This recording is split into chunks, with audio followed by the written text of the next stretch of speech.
চারটি ভুলের কারণে ইনকামে বরকত হয় না, আস্তে আস্তে মানুষ গরিব হয়ে যায়, দারিদ্রতার ভিতরে চলে যায়। দারিদ্রতা কিন্তু অনেক বড় একটি বিষয়। অনেকে দারিদ্রতার কারণে, গরিব হওয়ার কারণে ইমান থেকে দূরে সরে যায়। এজন্য আল্লাহর কাছে সবসময় দোয়া কর, আল্লাহ আমাকে দারিদ্রতা না দিয়ে, আল্লাহ যতটুকু দরকার ততটুকু আমাকে দাও, তবে দারিদ্রতা দিও না। এবং এই দারিদ্রতার কারণে অনেকে ইমান থেকে দূরে সরে যায়। এজন্য চারটি ভুল থেকে আমাদেরকে দূরে সরে আসতে হবে, তাহলে আমরা দারিদ্র থাকবো না। আল্লাহ পাক রব্বুল আলামিন আমাদের ইনকামের ভিতরে বরকত দিবেন। টাকা অল্প হলেও আল্লাহ তাআলা বরকত দান করবেন। অনেকে অনেক টাকা পয়সা ইনকাম করে, অনেক টাকা বেতন পায়, কিন্তু 1 টাকাও মাসের শেষে রাখতে পারে না, আরো ঋণ করে তাকে চলতে হয়। এটা হচ্ছে বরকত কমে যাওয়া। সুতরাং এই চারটি ভুল করলে আপনার লাইফে কোনো সময় আপনি বরকত পাবেন না। এই চারটি ভুল থেকে আজকেই দূরে সরে আসবেন, আজকেই কমিটমেন্ট দিবেন আল্লাহকে যে এই চারটি কাজ আর করবো না। নাম্বার 1, 1 নাম্বার হচ্ছে তাড়াহুড়া করে নামাজ পড়া। অনেক এমন আছে নামাজই পড়ে না, আবার কিছু মানুষ আছে নামাজ পড়ে কিন্তু তাড়াহুড়া করে নামাজ পড়ে।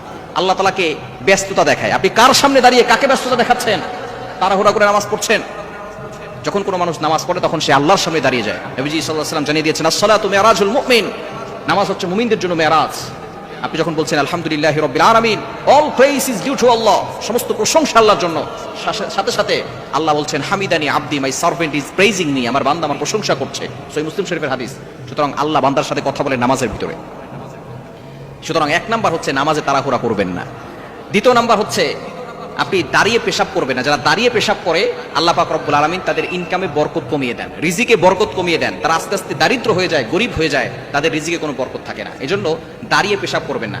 1 নাম্বার নামাজে তাড়াহুড়া করা যাবে না, 2 নাম্বার দাঁড়িয়ে পেশাব করা যাবে না, এবং 3 নাম্বার হচ্ছে আপনি পেশাবখানায় ওযু করবেন না। যেখানে পেশাব করে সেখানে যদি ওযু করে তাহলে ওযুর পানির ছিটা নিচে পড়ে সেই পেশাবের ছিটা আবার আপনার গায়ে লাগবে, সুতরাং আপনার ওযু হবে না। এই ওযু দিয়ে নামাজ পড়লে নামাজও হবে না। অনেকে এই ভুল কাজটা করে থাকেন যে পেশাবের যেখানে পেশাব করেছে সেখানে আবার ওযু করে। আপনি এটা কখনো করবেন না, তাহলে আপনার পেশাবের ছিটা আপনার গায়ে চলে আসতে পারে। নাপাক পানি যখন আপনার গায়ে আসবে তখন কিন্তু আপনার ওযু হবে না, আপনার শরীর নাপাক হয়ে যাবে, আপনার কাপড় নাপাক হয়ে যাবে। যার কারণে নাপাক শরীর নিয়ে, নাপাক কাপড় নিয়ে নামাজ পড়লে আপনার নামাজও হবে না। এই বিষয়ে আমাদেরকে অবশ্যই খেয়াল করতে হবে যে পেশাবের জায়গায় আমরা কখনো ওযু করব না। ওযু আমরা করব পবিত্র জায়গায়, সেখানে বসে করার চেষ্টা করব। এবং 4 নাম্বার হচ্ছে দাঁড়িয়ে পান করা যাবে না। নবীজি সাল্লাল্লাহু আলাইহি সাল্লামের সুন্নাহ হচ্ছে বসে পানি পান করা, দেখে পানি পান করা, এবং দাঁড়িয়ে পান করা হচ্ছে সুন্নতের খেলাফ, এবং এটা দারিদ্রতার কারণ। আল্লাহ পাক রব্বুল আলামিন তার রিজিকে কোনো বরকত দিবেন না। এজন্য দাঁড়িয়ে কখনো পানি পান করবেন না। দাঁড়িয়ে পান করলে কিন্তু আপনার ভিতরে অনেক সমস্যা হতে পারে। যখন কোনো ব্যক্তি বসে পান করে, বিজ্ঞান, চিকিৎসা বিজ্ঞান এটাকে রিসার্চ করেছে যে বসে পান করলে কি হয় আর দাঁড়িয়ে পান করলে কি হয়।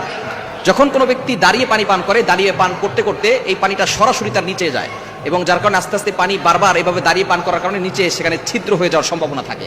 দেখবেন উপর থেকে যদি কোনো পানি পড়ে আর নিচে যদি কোনো পাথর থাকে, পানি পড়তে পড়তে পড়তে পড়তে সেই পাথর, শক্তিশালী পাথরও একটা সময় দেখা যাচ্ছে সেখানে গর্ত হয়ে যায়, ছিদ্র হয়ে যায়, গর্ত হয়ে যায়। তো আপনার শরীর যখন বারবার এখানে পানি পড়তে থাকবে তখন নিচ থেকে কিন্তু আপনার যেই অঙ্গগুলো আছে সেগুলো কিন্তু ছিদ্র হয়ে যাবে।